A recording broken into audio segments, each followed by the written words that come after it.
Breaking news చూస్తున్నాం. తెలంగాణలోని ఈ కార్ కి సంబంధించి రేవంత్ రెడ్డి ప్రభుత్వం అయితే కీలక నిర్ణయం తీసుకుంది. అయితే ఇప్పటికే ఏసీబీ విచారణ చేస్తున్న నేపథ్యంలో అయితే ఎన్ఫోర్స్మెంట్ డైరెక్టర్ ఈడీని కూడా రంగంలోకి దింపింది. విదేశీ సంస్థకు నిధులు బదిలీ చేయటంలో దుర్వినియోగం జరిగిందనే కోణంలో అధికారులు అయితే దర్యాప్తు చేస్తున్నారు. ఈ కేసులో A1 గా కేటీఆర్ అయితే చేర్చారు. ఏసీబీ నమోదు చేసిన కేసును విచారణ చేపట్టాలని హైకోర్టులో పిటిషన్ వేశారు కేటీఆర్. అయితే పిటిషన్ ను కొట్టివేయాలని కూడా కేటీఆర్ కోర్టులో పిటిషన్ వేశారు. అయితే ఈ పిటిషన్ ను విచారణ చేపట్టిన కోర్టు అయితే ఎఫ్ఐఆర్ లో కొన్ని ప్రాథమిక అంశాలైతే లోపించాయని కూడా పేర్కొంది. అయితే కేసీఆర్ ను అరెస్టు చేయొద్దని ఏసీబీని హైకోర్టు అయితే ఆదేశించింది. ఈ నెల 30 వరకు కేటీఆర్ ను అరెస్టు చేయొద్దని కూడా హైకోర్టు అయితే ఆదేశాలు జారీ చేసింది. ఇదే అంశానికి సంబంధించి పూర్తి డీటెయిల్స్ అందించడానికి ఫోన్ ఇన్ లో ఉన్నారు మా ప్రతినిధి రవీంద్ర. అందిస్తారు. రవీంద్ర, ఓవరాల్ గా అసలు అప్డేట్స్ ఏంటి దీని గురించి? శ్రావణి, ఇది ఒక కీలకమైనటువంటి పరిణామంగా చూడాలి. ఎందుకంటే ఏదైతే ఫార్ములా ఈ కార్ కేసుకు సంబంధించి తీవ్రమైనటువంటి ఆరోపణలు విమర్శలు ఎదుర్కొంటున్నటువంటి మాజీ మంత్రి బీఆర్ఎస్ సీనియర్ నేత కల్వకుంట్ల తారక రామారావు కేటీఆర్ A1 గా ఉన్నారు. ప్రధానంగా ఇది జరిగిన తర్వాత ఏదైతే ఏసీబీ కేసు రిజిస్టర్ చేసిందో, గవర్నమెంట్ మారిన తర్వాత కాంగ్రెస్ సర్కార్ ఈ కేసు చాలా సీరియస్ గా తీసుకున్నటువంటి సందర్భం. ముఖ్యంగా 55 కోట్ల రూపాయలు HMDA నుంచి, అంటే హైదరాబాద్ మెట్రోపాలిటన్ డెవలప్మెంట్ అథారిటీ నుంచి డైవర్ట్ అయ్యాయి. దానికి సంబంధించి విదేశాలకు సంబంధించినటువంటి ఒక కంపెనీకి ట్రాన్స్ఫర్ చేశారు. అది యూకేలోని ఫార్ములా ఈ రేస్ ఆపరేషన్స్ FPO అంటారు. దానికి సంబంధించి హిమాయత్ నగర్ బ్రాంచ్ ఏదైతే ఉందో ఇండియన్ ఓవర్సీస్ బ్యాంక్ నుంచి నిధులు విడుదల చేశారు ఎలాంటి ముందస్తు అనుమతి లేకుండా అనేది ఒక ఆరోపణ ప్రధానమైంది. ఈ కేసులో A1 గా కేటీఆర్ ఉంటే A2 గా అప్పుడు స్పెషల్ చీఫ్ సెక్రటరీగా చేశారు సీనియర్ ఐఏఎస్ అధికారి అరవింద్ కుమార్. అలాగే A3 గా అప్పట్లో పనిచేసినటువంటి HMDAకు చీఫ్ ఇంజనీర్ BLN రెడ్డి అని చెప్పి ఈ ముగ్గురిని A1, A2, A3 గా. రవీంద్ర, ఈ కేసులో మనం చూసుకుంటే కొంతమంది ఇంకా నిందితుల్ని చేర్చే అవకాశం ఉంది, కొంతమందిని తొలగిస్తారని కూడా వినిపిస్తుంది. ఏంటి అసలు తొలగించడం ఏంటి ఈ కేసులో? మళ్ళీ తొలగించడం ఎగ్జాక్ట్ అంటే ఈ కేసు చాలా కీలకమైనది. ప్రధానంగా దేశవ్యాప్తంగా మనం ఇప్పటి వరకు చూసినటువంటి కేసుల్లో CBI గానీ, ED గానీ ఇటువంటి దర్యాప్తు సంస్థలు నమోదు చేసేటువంటి కేసులు ఏవైతే ఉన్నాయో వాటిని చాలా సీరియస్ గా పరిగణిస్తారు. ముఖ్యంగా ఇప్పుడు నమోదైనటువంటి కేసు అయితే PMLA అంటే prevention of money laundering act, అలాగే ఫెమా అంటే ఫారిన్ ఎక్స్చేంజ్ మేనేజ్మెంట్ యాక్ట్ అనే అంటారు దాన్ని.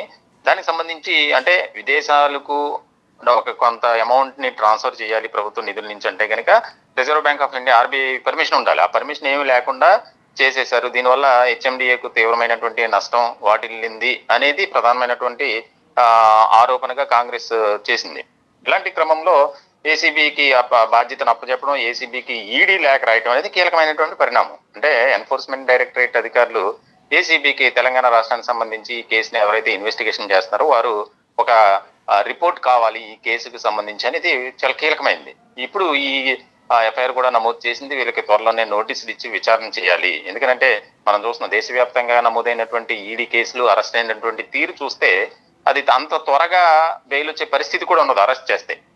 ముందుగా మనం చూసాం గత లాస్ట్ ఇయర్, అలాగే అంతకుముందు జరిగినటువంటి పరిణామాలు, తాజాగా జరిగినటువంటి కవిత విషయంలో కూడా అదే జరిగింది. తిహార్ జైల్లో ఎంతకాలం ఉన్నారో మనం చూసాం. అంటే ED కేసు నమోదు చేసి విచారిస్తే చాలా సీరియస్ గా అది ఉంటుంది. కాబట్టి దీనికి సంబంధించి ఖచ్చితంగా కేటీఆర్ అరెస్ట్ అవుతారు అనేది ఒకటి బాగా వినిపిస్తుంది. తిహార్ జైలుకి మళ్ళీ కేటీఆర్ వెళ్తారు, తన సోదరు ఉన్నటువంటి జైల్లో మళ్ళీ ఉంటారు అనేది కూడా వ్యక్తమవుతున్నటువంటి సందర్భంలో చాలా కీలకమైనటువంటి ఆదేశాలు జారీ చేశారు. అలాగే ఏసీబీకి హైకోర్టు కూడా ఒక ముఖ్యమైనటువంటి పరిణామంగా ఒక ఆదేశం ఇచ్చింది. ఏదైతే క్వాష్ పిటిషన్ వేశారో కేటీఆర్ ఈ కేసుకు సంబంధించి ఈ నెల 30వ తేదీ వరకు కేటీఆర్ ని అరెస్ట్ చేయొద్దని చెప్పి ఒక పక్కన అరెస్ట్ చేస్తారని జోరుగా ప్రచారం సాగుతున్నటువంటి నేపథ్యంలో హైకోర్టు ఆదేశాలు చూసుకుంటే ఇక్కడ రాజకీయ విశ్లేషకులు అయితే 30 తర్వాత అయితే కేటీఆర్ అరెస్ట్ ఉండిద్దని కూడా వాళ్ళు అంటున్నారు. దానికి చెప్తారు. యాక్చువల్లీ అదే చెప్తున్నా. ఇప్పుడు మెయిన్ ముఖ్యంగా ఏసీబీకి హైకోర్టు ఆదేశాలు ఇవ్వటం ఈ నెల 30 వరకు అరెస్ట్ చేయొద్దు. క్వాష్ పిటిషన్ వేశారు. వాస్తవానికి క్వాష్ పిటిషన్ అంటే ఈ కేసుతో నాకు ఎలాంటి ప్రమేయం లేదు, పూర్తిగా కొట్టేయండి అని చెప్పి. కానీ హైకోర్టు అలా కాకుండా, ఎందుకంటే ఇప్పుడు ఇన్వెస్టిగేషన్ స్టేటస్ లో ఉంది కాబట్టి ఈ కేసుని పూర్వాపరాలు గమనించి ఏంటనేది మళ్ళీ వాయిదా వేసింది. ఇది చాలా కీలకమైనది. అంటే 30వ తారీఖు వరకు అయితే అరెస్ట్ అయితే ఉండదు ఖచ్చితంగా, ఎందుకంటే హైకోర్టు ఆదేశించింది కాబట్టి. సో ఇటువంటి నేపథ్యంలో ఈడీ ఎంట్రీ ఇవ్వడం అనేది, ఈడీ ఏసీబీకి లేఖ రాయటం అనేది, ఏసీబీ నుంచి ఈడీ ఒక రిపోర్ట్ తెప్పించుకోవటం, దానికి సంబంధించి ఈడీ కూడా A1, A2, A3గా ముగ్గురిని పేర్కొంది. ముఖ్యంగా కేటీఆర్, అలాగే సీనియర్ ఐఏఎస్ అరవింద్ కుమార్, A3గా HMD అప్పట్లో పనిచేసినటువంటి చీఫ్ ఇంజనీర్ బిఎల్ఎన్ రెడ్డి. ఈ ముగ్గురి మీద కూడా ఫెమా అలాగే పిఎంఎల్ఏ ఈ 2 సెక్షన్స్ కింద కేసులు నమోదైనవి. అంటే 55 కోట్ల రూపాయలు నిధులు దారి మళ్లింపు, ఎలాంటి ముందస్తు సమాచారం లేకుండా, అలాగే క్యాబినెట్ లో ప్రస్తావించకుండా ఫెమా ఉల్లంఘించారు అని చెప్పి ఒకటి, అలాగే దీనికి సంబంధించి ఇష్టానుసారంగా అధికారాన్ని అడ్డుపెట్టుకుని చేశారని చెప్పి మనం గతంలో చూసినట్లు కూడా ఈ కేజ్రీవాల్ గానీ, మనీష్ కుమార్ సిసోడియా గానీ ఈ ఈడీ కేసుల్లోనే అరెస్ట్ అయి ఉన్నారు. ముఖ్యంగా మనం చూసాం ఢిల్లీ లిక్కర్ స్కామ్ కేసుకి సంబంధించి. ఇటువంటి సందర్భంలో ఈడీ కేసులు దర్యాప్తు చేయడం అనేది కూడా చాలా కీలకమైనటువంటి అంశంగా మనం చూడాలి. ఒక పక్కన రాష్ట్రంలో కేటీఆర్ ని కనుక అరెస్ట్ చేస్తే రాష్ట్రం అగ్నిగుండం అవుతుందని చెప్పి బీఆర్ఎస్ నేతలు ప్రకటించడం, కౌశిక్ రెడ్డి డైరెక్ట్ గా ఆయన మీడియా ముఖంగా చెప్పారు. సో మొత్తానికి అయితే చాలా కీలకమైనటువంటి పరిణామాలు రాజకీయంగా చోటు చేసుకునే అవకాశాలు కనిపిస్తున్నాయి. ఈ యొక్క ఈడీ ఏ రకమైనటువంటి దర్యాప్తు చేస్తుంది, ఇప్పటికే ఒక రకమైనటువంటి భయంగా ఉన్నారు. అసెంబ్లీలో కూడా దీని మీద తీవ్రమైనటువంటి చర్చ జరుగుతుంది. బీఆర్ఎస్ నాయకులు కూడా సిద్ధంగా ఉండాలి, ఏ పరిణామం అయినా ఎదుర్కొనేందుకు సంసిద్ధత ఉండాలి అనేది కూడా ఇచ్చినటువంటి పరిస్థితి. మొత్తానికైతే ఈ కేసు నుంచి కేటీఆర్ అయితే తప్పించుకునే అవకాశాలు లేవు అనేది మనం చెప్పొచ్చు. రాజకీయ వర్గాల్లో కూడా ఇదే చర్చ జరుగుతుంది. Sravani. Okay Ravindra, thank you. Yes, ఇది ఒక పక్క ఏసీబీ విచారణ చేస్తున్న నేపథ్యంలో కూడా అయితే ఈడీ కూడా ఎంటర్ అయింది ఈ కేసులో అని మనం చెప్పొచ్చు. కేటీఆర్ అరెస్ట్ అయితే హైకోర్టు అయితే ఆదేశాలు అయితే ఇచ్చింది, 30 వరకు అయితే అరెస్ట్ చేయొద్దని.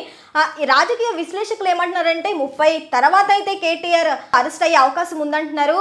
ఇప్పటికీ మనం చూసుకుంటే కవిత కూడా ఈడీ కేసు అనమాట అరెస్ట్ అయిందనమాట ఢిల్లీ లిక్కర్ స్కామ్లో అయితే మరి చూద్దాం ఈ కేసులో ఇంకా ఎలాంటి ట్విస్టులు నెలకొంటాయో అయితే మనం ఇంకా వేచి చూడాల్సిందే.